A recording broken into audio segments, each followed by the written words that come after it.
יופי. אני לא יכול לראות את זה ככה. בקיצור, אז היום יש לנו מיטאפ מאוד מאוד מיוחד. אגב, ההרצאות היום יהיו באנגלית, מקווה שזה לא מבאס אף אחד. עם אלעד, שהיה פה, אלעד שעכשיו שם, ומיכאל הלדקי שבא אלינו מווינה, ובכלל אייבוב שזה מקום חלום, ואירחו אותנו א' א', אז גם תודה רבה לאייבוב, ודרך דורון יגיד איזה מילה, 2-10 על אייבוב, ואז נצא לדרך. אז דורון. לא, ממש מילה, רק אי אפשר לא להגיד שלום. אלירן, אתה נמוך. אז אהלן, מלא פרצופים. מישהו פה זה פעם ראשונה שהוא בא למיטאפ אצלנו? שתרימו? יש כמה, מעולה. אז קודם כל ברוכים הבאים, תמיד כיף, אנחנו מנסים לעשות את זה וזה לא פעם ראשונה. אני דורון, אני מנהל את קבוצת התשתיות, שחלק מזה זה הפרונט-אנד גילד שלנו, שאנחנו עושים הרבה, את כל התשתיות פרונט-אנד של אייבוב, אבל חוץ מזה אנחנו גם עושים הרבה שיתופי פעולה עם אלירן ואחרים, ומארחים פה מיטאפים. המיטאפ הזה נהיה, לא יודע, חצי אנגולר אפ, יש פה מלא GDE ומלא תכנים מעניינים, אבל בקרוב אנחנו נעשה עוד אחד שבו אנחנו ככה ניקח יותר את הבמה ונראה כמה מהדברים המעניינים שכרגע אנחנו מתעסקים איתם. אז אנחנו נעשה keep people updated. אז יאללה, מעולה, בואו נראה לי נתחיל.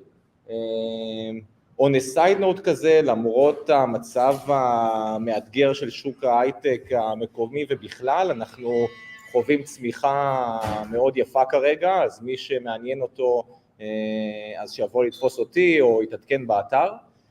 אבל יאללה, יש מלא הרצאות, לא? בואו נתחיל. אולי להגיד את זה באנגלית?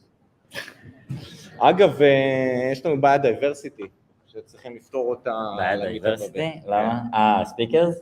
לא, קהל. Joanna can speak instead of Michael, if she likes. So, as again, welcome.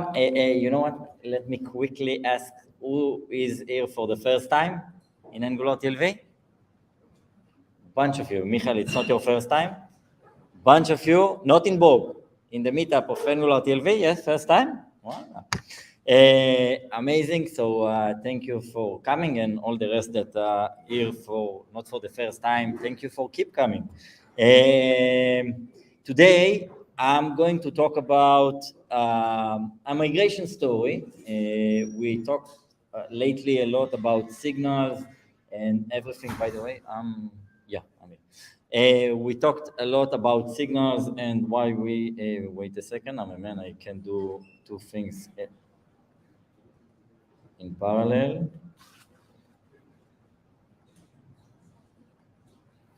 Cool. Jonathan, just make sure that we are live in what? To move aside a little bit. You can see. So we talked a lot about signals and why they are super important and a game changer in the world of Angular, and why V16 is so massive with changes and the whole reactivity story that Angular are now pushing forward. And today I'm gonna present a bit of what we had in the last couple of months with one of our clients, but I'm going to actually take a mini application, a small application with 2 or 3 features to present how we migrated from RX, a reactive application, which more or less use best practices, to signals, but it's not going to be just a simple signals. I'm going to present. Who was here in the last meetup? Bunch of you. So we talked about Arc, a state management library that we created in eSquare. So I'm going to present that as well. A word about myself before I'm starting. I'm Eliran. I'm the founder of a company named eSquare. eSquare is a consulting firm that specialized in Angular. I'm a Google developer expert for Angular, and I don't know how to present it. Somebody that runs this community together with you, you know what? It can be a great opportunity to invite you to speak in the meetup and to host us. So if you're interested, just ping me straight after. About eSquare, I called it a European top-notch startup choice. We're working with a bunch of Israeli unicorns and startups, and some of enterprise companies, helping them creating Angular way better, if you ask me, and hopefully if you ask them as well. And if your company is not here, also ping me after the talk to see how we can make it happen. And this is the last slide that I have, actually. We finished with slides. And from now on, I'm going to present an application we've created, a simple one. We just feed, there is an input here that starts with Angular. Whoa. That started with Angular. I can look for Harry Potter, for example. And of course, there is a small debounce here, but no matter what I'm looking for, every time I will change the term, I will get a new, wait, I have to stop because Alon Eller just entered the room. Alon Eller, guys. So every time I will change the term, I will get a new, I'm using the Google Books API, and I'm getting new results, presenting them on the screen. I can click the Add to Cart button, and then in the cart page, I will see them as well. This application is super simple, okay? We have two components. Feed component is a standalone Angular application with feed component, cart component. But the most interesting thing is the state service, okay? We have a state service, which is a naive state, okay? We're using RxJS, behavior subject, as most of you do. Who's not using any state management library at all and using subjects under the hood? Idan Yadgar. You're not aware that in Bob we have state management that we created? Never mind. So of course, in Angular, you can create easily a behavior subject with a behavior subject that initiate your state, and then I'm creating two selectors. I have a select feed that getting the state and just map it to the feed property. The same goes with cart. I have an update feed that gets amounts of books from the server and updating the state. And when we're doing add to cart, I'm just overriding the cart property on the state. Okay? Simple as far, right? Now, the first thing I'm going to do is to, you know what, let's start with the goal. I'm aiming to remove almost any RxJS properties that I have, any observables that I have on my application, part for the one that I'm not using for the UI, okay? What I'm meaning is that I'm not going to use async pipe at all. I'm planning to replace all of my observables to signals and use signals instead. So let me quickly remove my state, and now everything is broken, which it makes sense. We use this state. And now I can create quickly my app store. Yes. Before that, I will install quickly. I know that it is super small. I'm not sure that you're gonna see something anyway. Maybe I will do it just in the terminal. So wait, but I'm not sure I know where it is. I have no idea where it is. Never mind. I'm just running npm install. Worst case, you can always check the YouTube later and see what's going on here. So it's at e-square/arc. This is the name of the library. I'm not going to talk why we created the library because you can find Arthur's talk from our last meetup. By the way, I'm using the next version of Angular, which is not yet released, so the library have to run with force for now. And let's start. Now that I have Arc, I can quickly create, let me expand the font a little bit. This will be enough, even more. So I will start from creating the App Store interface. That we know that I have feed, I have an interface of start book, and also the card property. Now, the first thing when we're working with Arc, we want to create a function that will initiate the state values. So I'm creating a function, export function, create initial store, which is a function. Sorry, it's a function that we know that this function returns what? App Store. And I quickly can create, can return an empty feed and also an empty card. Cool. Next thing, after having these two interface and function, I want to create my class, okay? The store that I'm going to use everywhere. So I'm creating an injectable class, and of course I'm going to provide it. Believe me, for me it's even more huge than what you see, so I have no idea where I'm typing. Injectable provided in root, export class, App Store,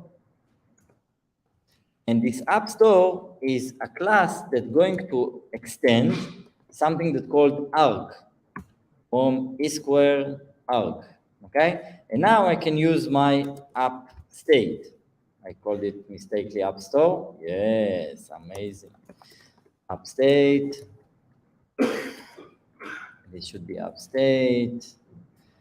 And this is an app state. Okay. Now, what's happening under the hood is that Arc is actually know how to configure the store for you. So you just need to call the superclass with the create initial store. And then you can also provide, sorry, it's with store configuration. That's a function that we provide.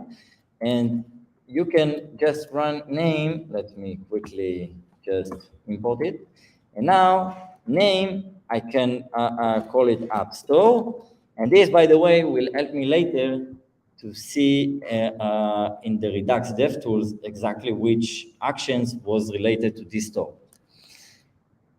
So, okay, so we have our basic store.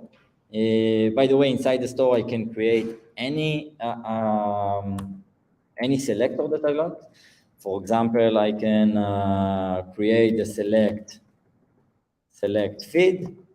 The select feed can use a method that's coming from the App Store called select.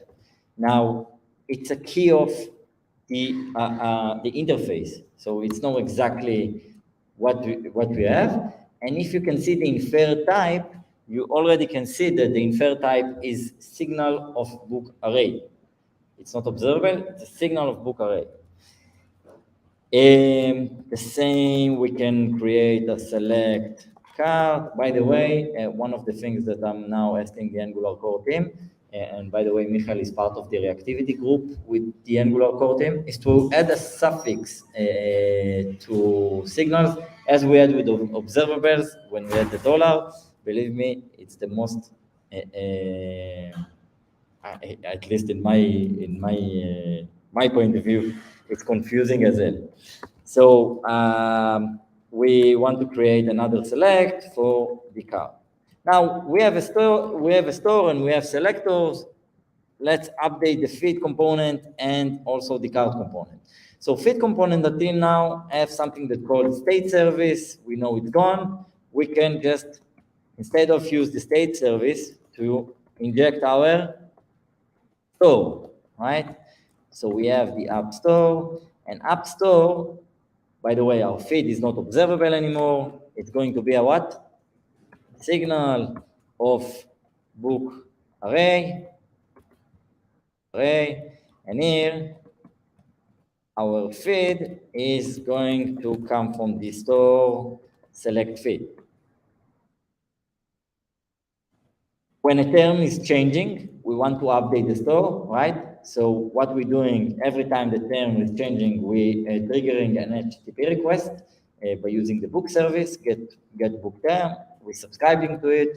Instead of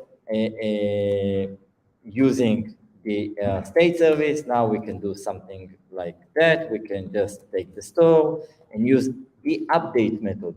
So the update method, by the way, I can just update directly. And we, by the way, under the hood, I call it feed, so maybe better this also to be named feed.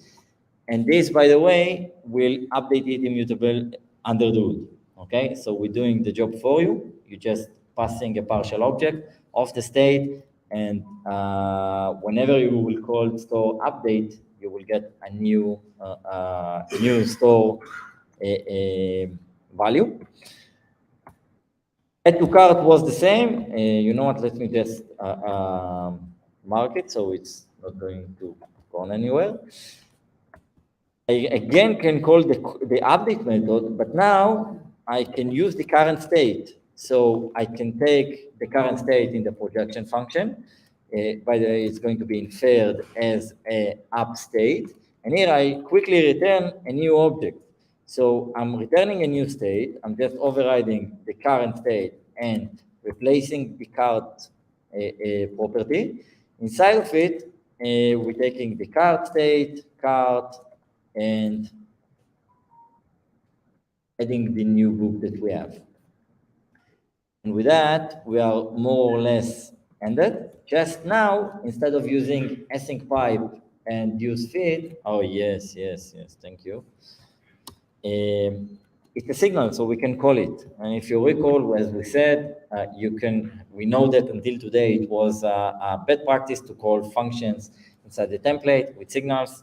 It's totally fine to do it, okay? So this is the migration of feed, sorry. We have another component, which is way easier this time, but let's do it quickly. I am converting the observable to signal, and then instead of using the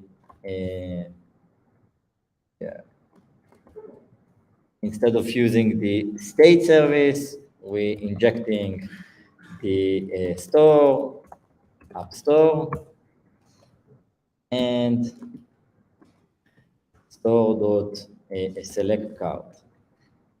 Again, going to the HTML, increasing the font, and not using async pipe anymore, using card. And here, if we go back to our application, we can see that if we're clicking, everything is worked. But not only that, if you look at the Redux tools, it's not yet, because we need to go to the app config file, increase the font, maybe too much, and then add provide arc DevTools. It's a function that will, under the hood, will register the Redux DevTools for you. And now you have the App Store. And every change in the App Store, you can see when the store is updating. If I'm adding something to the cart, you see it's updated. And basically, we have a simple state management so far.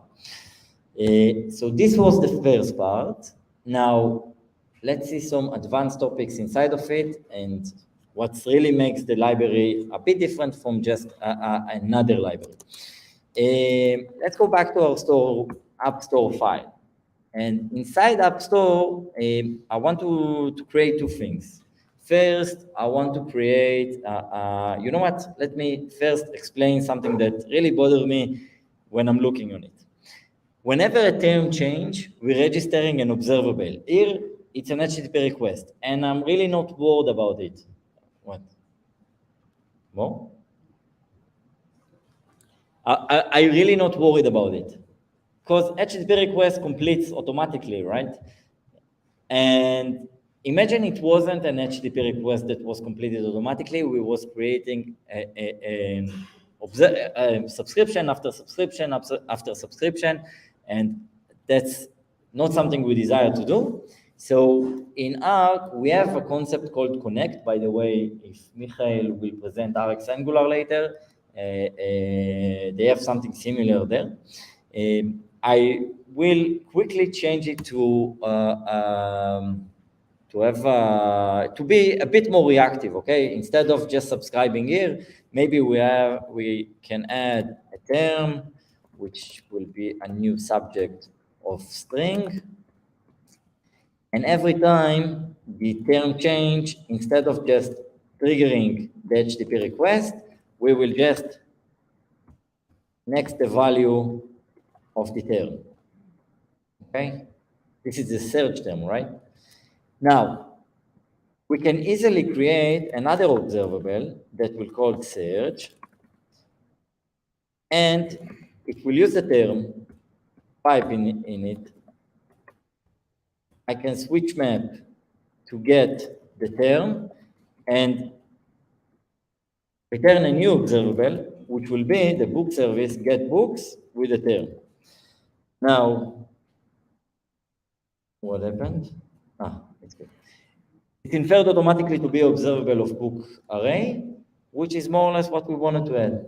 But now I want to connect this observable, this search observable, to my store. So every time this observable will pops, instead of me subscribe to it and unsubscribe to it, it will happen automatically. And whenever the component will destroy it automatically. So what we have inside the store is something that called, instead of just extending out, we created something that called, first of all, I can create a const that will be connect app store. The problem, by the way, it's not with TypeScript. In every language, you can extend more than two base class. So we're using mixins. So we have something that's called mixin connect, and mixin connect take the type, and inside it uses the arc with the app state. Okay. Now, instead of extending the just arc with app state, I can extend the connect app store with app state. Oh, sorry, without app state, and also implement that they can be connected with app state property. The moment I did this, now I have on my store, a property that called connect. And with this connect, I can take an observable, the search observable that I just created, and connect it to a property of the store, the feed. And with that, I'm not using I'm not subscribing to anything.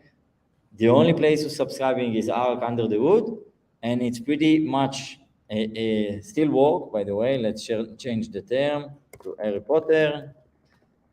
The reason I'm using Harry Potter is because I haven't read in my life any other book than Harry Potter. And the lion that likes strawberry. Dawn is feeling me, huh?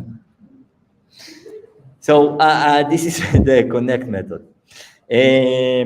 Quickly, I will show that the last thing that I have for today is inside Arc, we also created life cycle hooks, and not only life cycle hooks, also store hooks, let's call it like that. And we can use them by just, it's called, the concept called interceptors.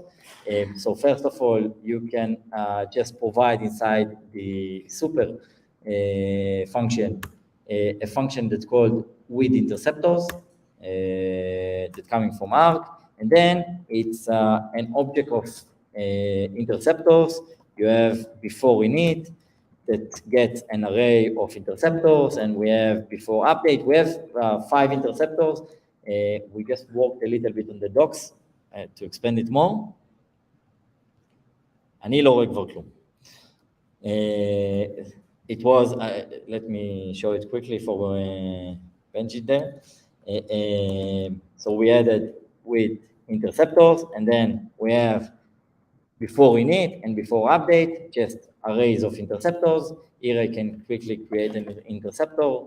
By the way, interceptors, if you compare it to NGRX, it's meta reducers, okay? Meta reducers, when you can, before an action or before an update of the store, just get into the loop of the updating and do something in between.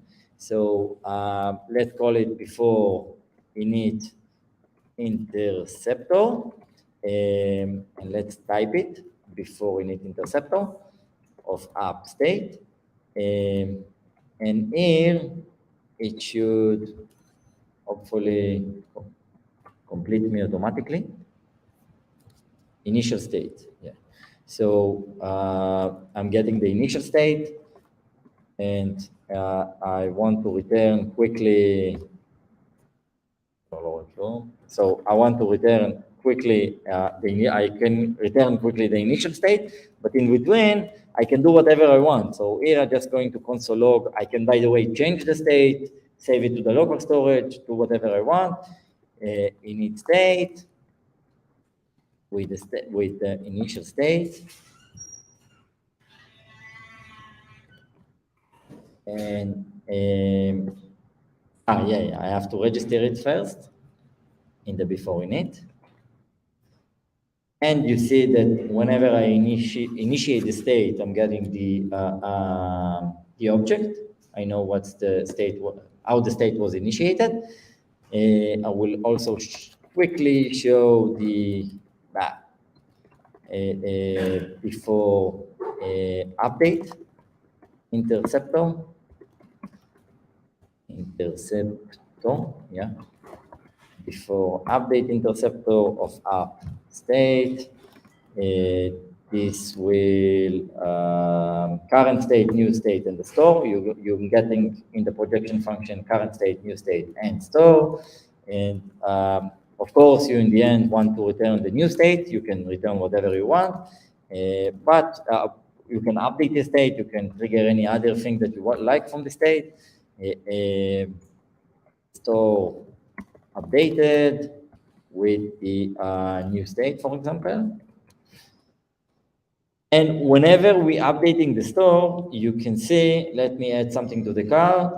I haven't registered. Yeah, I have to register it.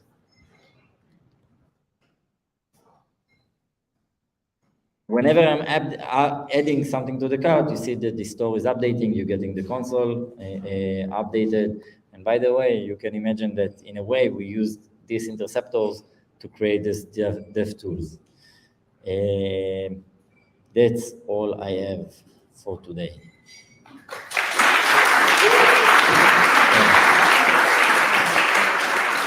Quick thank you for Artur to be the mind, the genius mind behind most of the things in Arc, and helping me with the talk. And I have to also shameless promotion. I have this website where I'm usually putting all the talks later, talks from the meetup. We have this a YouTube channel. Now you're going to see all the things that I'm saying in YouTube. Yeah, Sami Akabai and stuff like that, Fireman Sam. It's called Angular TLV. By the way, we are now live there. Most of our meetups are recorded and you can find them there. And thank you for coming again. That's it.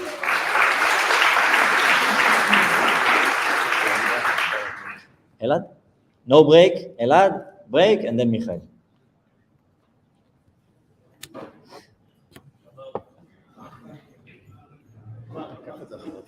עכשיו זה אני ניתקתי.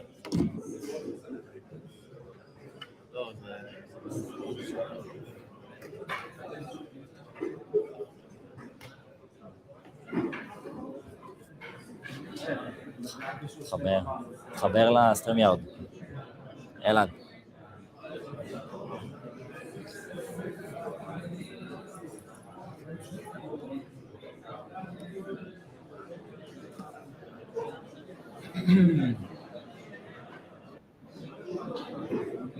צריך...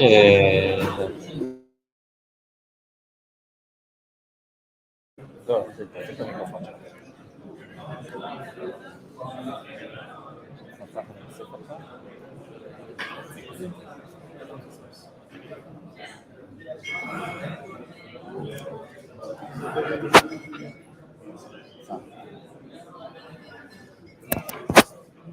Okay. Can you hear me?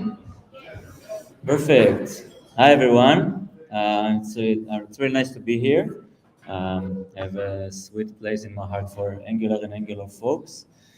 Today we're going to talk about true affected packages, and before we dive in, how many of you are using NX or like any monorepo management tool? Cool. That's a lot of potential users. I'm Elad Betzalel. I'm a web and Angular GDE, and I'm working at Lemonade as a front-end tech lead. And today we're going to talk about like what is the problem with NX affected, or in general, monorepos management tools affected command. We're going to talk about what is tsmorph and find references, dive into a library that we wrote in Lemonade called TRAF, which stands for true affected, and we're going to talk about its performance and like why is it good or not. So let's take an example of a monorepo. We have a lib.a that is dependent on this color list function or color list. Don't get excited over there.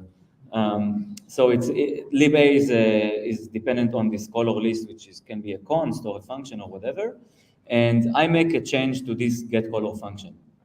What will happen in basically all of the management tools, monorepo management tools, is, and we'll take NX for example, is once I change this getColor, NX will say, I know colors is a library, and I know how to build the dependency graph. Then it means that if colors got changed, lib.a got changed because lib.a is dependent on the color list. Now, this is like a very simple example, but you can imagine if you have like a lot of, 100 packages, and you change something in like the lowest level in the one of your packages, then obviously it's really problematic then that all of the dependency graph got triggered and got changed. What I propose in true affected is let's look actually at what really got changed. So if we look at the getColor function here, which is again in libscolor getColor ts, what can I do is actually find all of the references of this getColor function. So if you know, like if you're using an IDE, which probably you are, and if you right-click on a function, you find all the references, and you can see actually who is using that function. So why not like use the same mechanism and actually find all of the affected libraries? So again, if we take a look at like what I suggest, if I find all of the references of getColor and actually try to find traversively on the dependency graph which one is using getColor, I will find out that I only need to mark space colors as affected. And then I don't mark lib.a as affected, and it has some benefits to it, and we will talk about it in a second. So let's talk about tsmorph. Hello. Let's talk about tsmorph.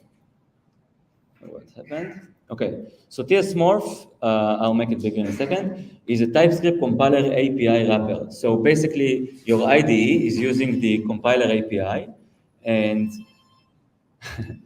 it's annoying. So your IDE is using the compiler API, and it basically hooks into the TypeScript engine and it uses the TypeScript engine on your code statically, so it can provide you for some functionalities like find all references and other stuff, or like renaming and stuff like that. And if we look at TS-Morph documentation, I can make it bigger.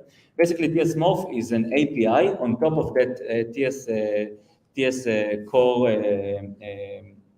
TS compiler API, and it gives us a lot of power and a lot of functionality that we can do on our code statically. So, for example, I'll go to like manipulation. Let's say I can get a source file or one of my files, get an enum, and I can rename the enum just like I do like rename on my IDE. I can do it via code. And also, I can do find references. I can find the actual node of like what changed and find all of its references just like I do in the IDE. So I really like TS-Morph. I do a lot of stuff with it, and that's probably for another talk. But when I figured that I can find all of the references of a changed function, then I said, okay, maybe we can seize that and trigger only the really affected packages on my NX repository, because then I can save a lot of time building, testing, linting, and whatever we're doing in the CI, and I can just like minimize the time the CI is running just by not calling all of the affected packages. Hopefully it makes sense. Yeah, I just said why. So yeah, well, let's look, I don't know, I found it online. So like if I'll change in this example, the source toolkit, everything here will be marked as affected. And we want to prevent it. We want to actually running only what got really changed. So let's look at the code and see a demo and see how it works. So, cool. So let me run the NX graph. So let's see the graph of, where is it? Yeah. So this is the true affected repository, which I'm using NX to manage. And basically, like this is a very simple example. We have core, and we have the NX implementation, and we have turbo repo implementation. So traditionally, if I'll change something in core, even like add a comment, and we'll see it in a second, like all three of these libraries will get triggered and will get marked as affected. And whenever I'll push this commit to GitHub, the CI will run and will build all three of them. And we'll also test all three of them and lint all three of them. And as you can imagine, it's like very it's very wasteful, and we don't want to do that. So let's see if I'll go to core, and I will add a comment, and I'll make it bigger so you see the comment. Cool. I'll add a comment. I will run NX print affected, and you can see core, turbo, and NX got affected, which is bad. Let's try to run it with RAF. And you can see only core got affected. And basically how it works is that what I do is I use git diff, just like NX is doing. Basically NX, what it does, it uses git diff and find the path of the file that got changed, and then they figure out like which library got affected. What I do is I do git diff, but I find actually the line that got changed, and I found the actual function or const that got changed, and I found all of the references. So if I have a function here, for example, let's call it Angular TLV. TLV function that does nothing. Again, I will not do it anymore because like you will believe me, but like we'll see now that NX also triggers turbo NX, etc. But let's say I want to use this Angular TLV from the core library in Angular, sorry, in NX implementation. So let's just import it here and console log it. And now if I'll do, if I run Truff, we'll see that, I see I did help and it affected this. We see that core and NX got affected. And this is basically what we're trying to achieve. All right, going back to my slides. So let's talk about performance for a little bit. As you can imagine, basically what Truff affected is doing is finding the actual node that got changed, find all of the references, just like I do here. Like I'll go to an Angular TLV, find all references, find references, and then just like find all of the references and runs on all of these references. And it does it recursively. So that means that if we have a lot of usages on that function and all of the functions that are using these functions, etc., it will just traverse the tree and like find all of the references. So for a really huge project that has a lot of code and like we're changing the lowest level library, it can take a lot of time. But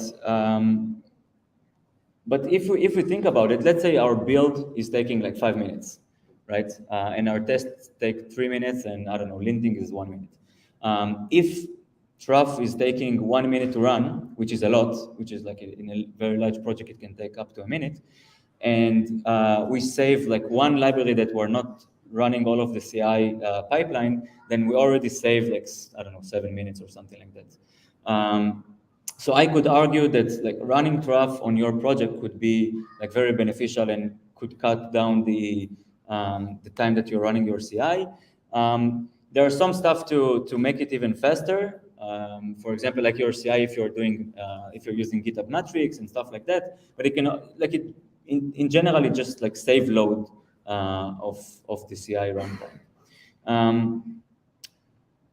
Yeah. So I think the most important thing to like I had this argument with a lot of people when I told them about this tool. I think that the thing to remember here is that it might take more time than NX, with NX affected, which usually takes like less than 1 second, but the impact that you get back is bigger.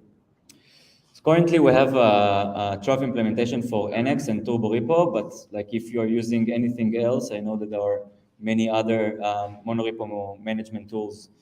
We can implement it. I developed it in a way that it's like a library or management library agnostic. We can just implement it in whatever is needed. You can find the code under github.com, Lemonade HQ Truff. Go there, give us a star. I think it's like it's worth it. And if you have basically any questions, I updated the logo from Twitter to X. If you have any questions, feel free to reach out to me like here or later or something like that, and hopefully I could help you cut down the CI time or whatever you're doing. Thank you very much.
Huh? My screen is shared. My screen is shared.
should I restart? No. Quickly? Okay, quickly, welcome. Talk is about signals. Hello, sorry for the microphone problem. Okay, there was this long video with Ryan Carniato. Ryan Carniato basically helped to implement signals in Angular. He's one of the pioneers with this reactivity primitive. Of course, NGRX did a couple of proposals, and also the RX Angular team, one of my colleagues, Julian, did a proposal for signals. So what is signals, and where you can read about it? We have these RFCs online and a couple of videos. The links are here, and that's me. And I'm here to explain to you the details, what you can do at the moment, and where we are heading to. And I hope it helps you, and then you can get some use out of it. That's my Twitter handle. I have only Twitter. I'm boring, but that's it. Follow me if you're interested. Okay, general idea of signals. What's a signal? A signal on its own is pretty useless, and I will show you why in a second, but you can think of a signal as a container for a value. You can set a value, you can get a value, that's it, nothing else. It is not reactive, it is just like an object. Object set, object get. If I create a signal, I do it like here. I get this number function, and what you don't see under the hood in the implementation, every signal has an array of observers. So everybody that is interested in changes of this signal lives in the observer array, and this is empty at the moment. As you can see, it's just a gray box, nothing in there, pretty boring. And if I set my signal to a new value, of course, the new value is set, but I also trigger the notification. I go to my list of observers, and for every single observer in my observer list, I call notify. So nobody is in the observer list so far. But that's what happens when you use a signal. So pretty much nothing plus notification. If I get the value of a signal, and now it gets interesting, what happens? If I get the value of a signal, it puts itself in this execution context, it runs, and then it grabs, it reaches a variable that is called active context. It lives on the window object, you can imagine. And this context is also another list where all active contexts are stored. And this is, again, an empty array. It's nothing in there. It goes up, it sees nothing is there. It puts nothing in its own observers, and that's it. Nothing happens. A signal is pretty much super useless, plus notification of some observers that are not here. What should we do now?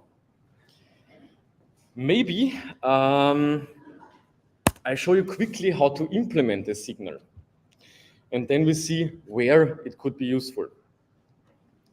So in my component here, we'll zoom in that you see a little bit. I have this 0 value, and I make it a signal, and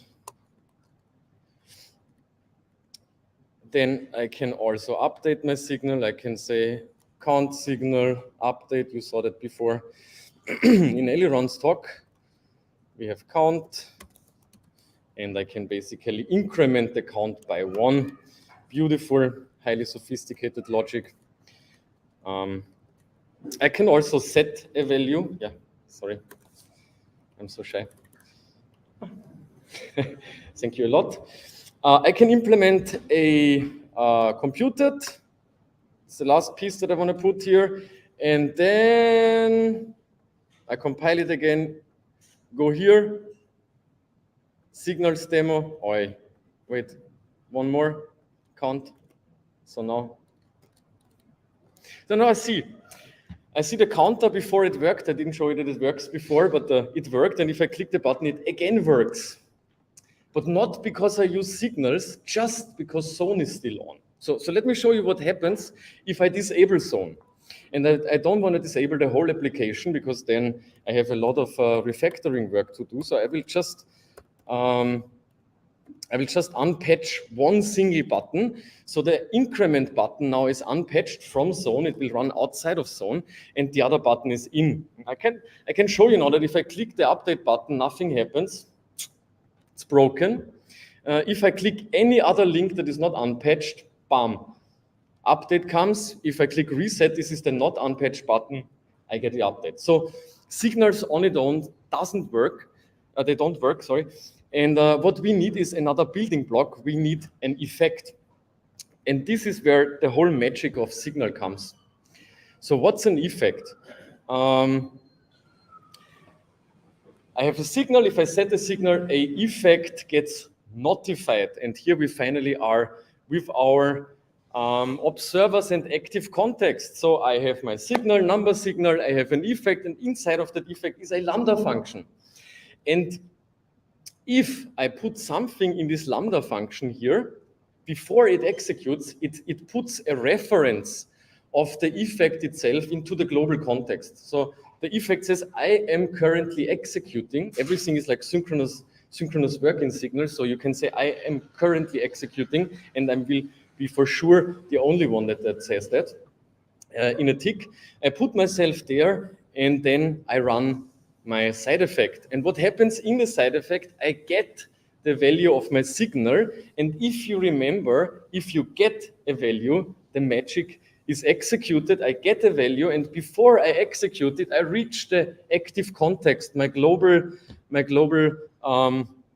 place here. And in this place now, finally, somebody is there, and I can grab my effect one reference, and I can put it in the observer object, in observer list of the signal, and I have my setup, I have my subscription set up, and now it is working.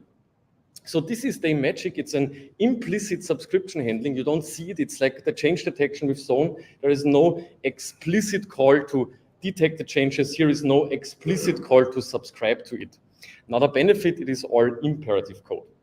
So this is how an effect can get triggered, and if I then set a new value of a signal again, guess what? The whole notification and setup limbo starts again. So if you realize that a signal subscription is a one-time subscription for one single change, if I, for example, have an if condition in the second run and I don't get the value of my number signal again in the execution, this subscription is dead. It's unsubscribed, it will not do anything anymore. This is also a big difference compared to observables. Okay, now we understand that effects put a reference of themselves in the window object, and everybody that is currently executing either a computed or an effect will grab that reference and put it and link it. I can have an effect that depends upon two different signals. Here I have a push signal and a number signal. I can have two effects that also listen to the same signal. Everything works in exactly the same way. And that was an effect. And before I can show you exactly what an effect does, I quickly set up one here in my code. So just that you see something is happening. I have my effect. Inside of the effect, I do something. I console log. I zoom, yes, of course. Sorry, I know everybody has glasses here. I don't use them, but I have not the best view. Okay, and here I call my count. And then I should at least see a console log. Let me quickly execute that logic, have a look in the console. Here we go. There is already some log. If I click that button, I should see more logs. I don't see any more logs. Why? Because this. Thank you, my friend. Okay, so this is how an effect would work, and this console log would execute all the time, but it will not trigger change detection. So my app is still broken. You cannot use, at the moment, signals without zone.js, so I had to hack a little bit around. I will show you later on how I really can get fully zoneless. Before I do that, I introduce you to computed. Computed is basically same principle as effects, but they are lazy. So they have the same notification chain, but they will not do anything until they are called in an effect. But for completeness, I have a computed that pulls two signals. The computed itself puts a reference in the global active context, and whenever I pull that value, I also reference that stuff, set it in my observer list, and done. Pretty equal to an effect. And I demoed you a computed already before. So now we somehow understand how the effect works. And now let's get to the next step. What is fine-grained reactivity? This is Angular, and Angular is a component-oriented framework. That means the whole component, the whole framework is a component tree, and at the top of the tree, this blue box, is the application reference. And what happens when Angular renders? So in the past, let's say we have this example of the async pipe. I have my observable or my signal in the future. It pushes a value. I subscribe to that value in my class, and then the async pipe triggers mark for check. Mark for check is executed synchronously. So marks a couple of components for dirty, and then zone kicks in and re-evaluates the whole application, and boom, everything that is green and everything else in the application is re-rendered. As you can imagine, this is a little bit boring, and we worked on a library. It's now 5 years old. It's called RX Angular. It helps us to go fully zoneless, and it helps us to reduce boilerplate with proper DX. And I want to use RX Angular to replace the async pipe and really stop doing this dirty marking and only execute what I really need. The first concept that I want to introduce is a pipe. It's just an experiment. In the future, you will see it looks different, but this is what we can do nowadays. And instead of the async pipe, I will now use the push pipe. I again have my observable next a value in my component, and the push pipe triggers detect changes and not mark for check. And when I do this, you see the only green box, dark green box that is visible here is the component itself. All other components are not evaluated and saved. And this is what I call semi-fine-grained reactivity, because I can do it on component level. If you understand the real power of fine-grained reactivity, you say, boring. Better, but boring. So let's quickly demonstrate how the push pipe works, and then I'll show you how the really fun stuff looks like. Let me remove that effect. Let me introduce you to the push pipe. What can the push pipe do? The push pipe takes a signal directly. This is a signal, and it calls it under the hood, and it has an effect under the hood. So if I would go into my implementation of this push pipe, I will see the effect.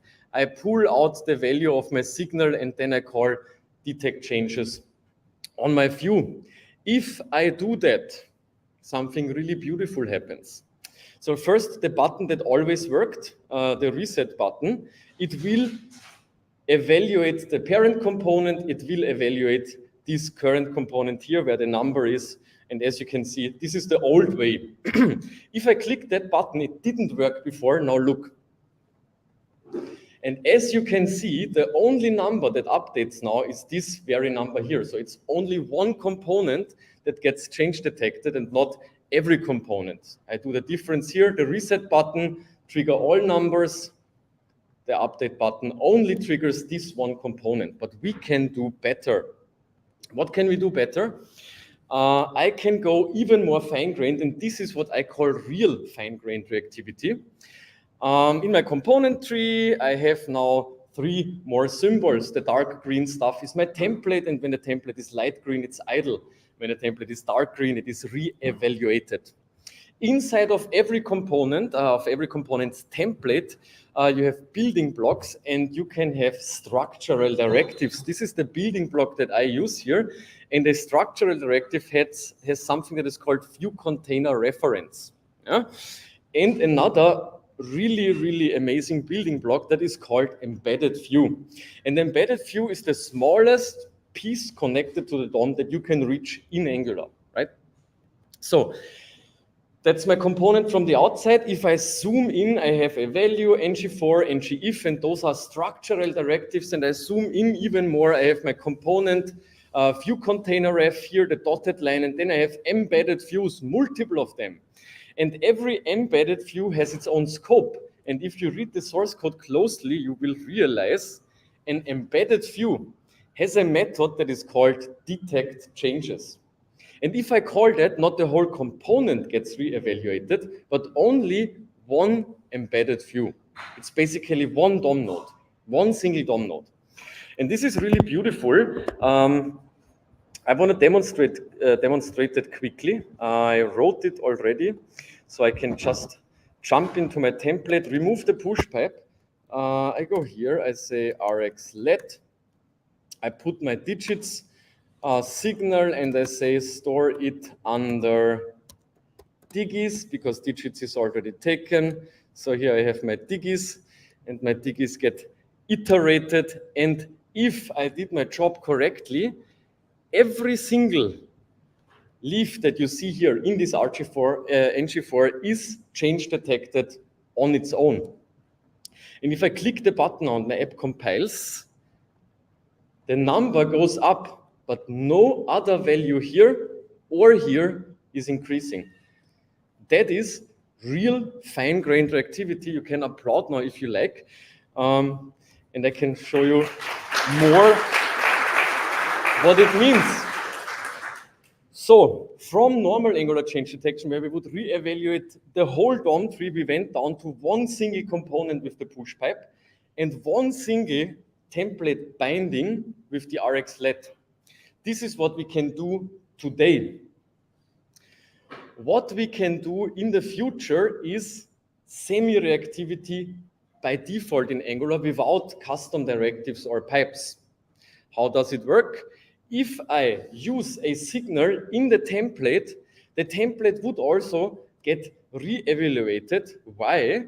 Because this call here is internally, inside of Angular, wrapped in a signal. And as you remember, if I get the value of a signal in an effect, it registers and it sets up the subscription automatically. So this is what Angular will do and is currently doing. Currently, they trigger change detection over Zone.js, so pretty boring, but in the future, they will decouple it. You will be able to write zone-less applications and they will ship semi-fine-grained reactivity. With the directive that I presented here, you can do real fine-grained reactivity. The effect puts itself there, a signal is called. It has a reference every time when I change that signal, no matter if it is in another service, in this component, anywhere else in your application, it will trigger and re-evaluate this very component. Okay, that's cool. That is definitely most cutting edge that we can go at the moment with the current released code base. I want to show you a little bit more on the architecture. We worked the last months with the Angular team on the integration of signals, and we also maintain Rx Angular, our state management and performance developer experience library. And there we realized we need a little bit more glue code to have clean and readable architecture without boilerplate. So what is the boilerplate that I'm speaking about? And this is really the last chapter, then I'm done. This is an abstract architecture. It is the blue stuff is my component. I have parent components, right? At the top, this word parent is a parent component. And I have a view, that's the browser there. I can interact with my view. This is this small event here, and the small blue circle is an emitted event. And I can also have a computed in my template. So as you know, the computed in the template would already work. We have it semi-fine-grained and full real fine-grained. What's not working is this effect stuff here. To get that done, I need to set up ugly code. In my component, I would have to create a signal and a computed, so I need to have two lines. The computed line here is stripped away because of brevity. And I need to set up an effect that listens on my button click or on my changes that are either coming from the outside, from my global state management, or from the template, from my events. So what we have already proposed since a couple of months is in the newer version of Rx Angular that will be compatible with Signals and RxJS. We want to get rid of this boilerplate and we want to replace it with our connect method. We have a connect method already since 5 years, so that the whole concept of zoneless applications is quite old, and we have massive production-ready apps already running in Zone since that number of years. And we ever since had this connect method, and it can connect observables. And in the next release, when we are done with the changes in the Angular core implementation, we can also have a connect method for signals, and this gets rid of 7 lines of boilerplate, and we can also move in all the edge case handling there, because there are a couple of edge cases that we didn't want to expose to the user base. That's it, and this is not possible at the moment. Why this is not possible at the moment? I want to point out a flaw that we try to fix with the team. The current released Signals implementation, and this is the reason why I said at the very beginning, use the forked version from my colleague, is heavily tied to change detection. No matter if I have an effect that calls console log, or if I have an effect that just triggers an HTTP request, I will re-evaluate the template. I will trigger change detection, and this is bad out of 2 reasons. First of all, it can create an infinite loop. Second of all, it is very bad for performance. Why should I re-evaluate my application if I just run a console log or dispatch an HTTP request? But in the future, it will change, and those 2 red arrows here, that is basically the friction, that's the infinite loop, and that's the boilerplate, they will go away, and in the future, Angular will ship 2 different things. Angular, by default, in the template, will ship something that I call, or that we internally call, the render effect. So it listens to changes of a signal inside of an effect, and after that, it re-evaluates the template, it triggers change detection, and then we have an effect that is just running. We can put a custom scheduler there, and this is the effect that we will use in the future to resolve the glue code problem and resolve the infinite loop. This is everything that Angular will ship in the next release regarding this signal stuff. When they released it, we will ship our custom scheduler, and then we have the first state management rendering lib out there that is fully zoneless and fully working on signals, and that is wonderful. Quick recap, you know what signals are. Eliran explained it to you already. You have now the internal building blocks. You know the magic on how effects really work. Not a lot of people understand how effects work. Under the hood, now you know that. You know how you can use it in Angular today. You know how you can go semi-fine-grained and real fine-grained with reactive change detection over our library Rx Angular. You also understand what is the future in the Angular framework. Semi-fine-grained change detection will land in one of the next releases. I believe in V18 they will release signal components fully stable, and we will already ship the clean architecture, the shorthands, the render effect stuff. Thanks for your time. Please star the GitHub repository. The link is here, and have a nice evening.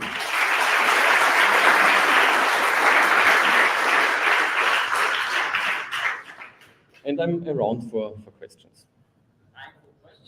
Okay, we can do questions now. Was it good? My question. No. How many of you use signals at the moment? In practice, nobody. 1, 2, interesting. 3. It's not the most beneficial thing at the moment. How many of you ever used Rx Angular, the state management library and template stuff? A couple. You should use it more. Really? Next time when I'm here, I want to see like 80% more hands. Any more questions?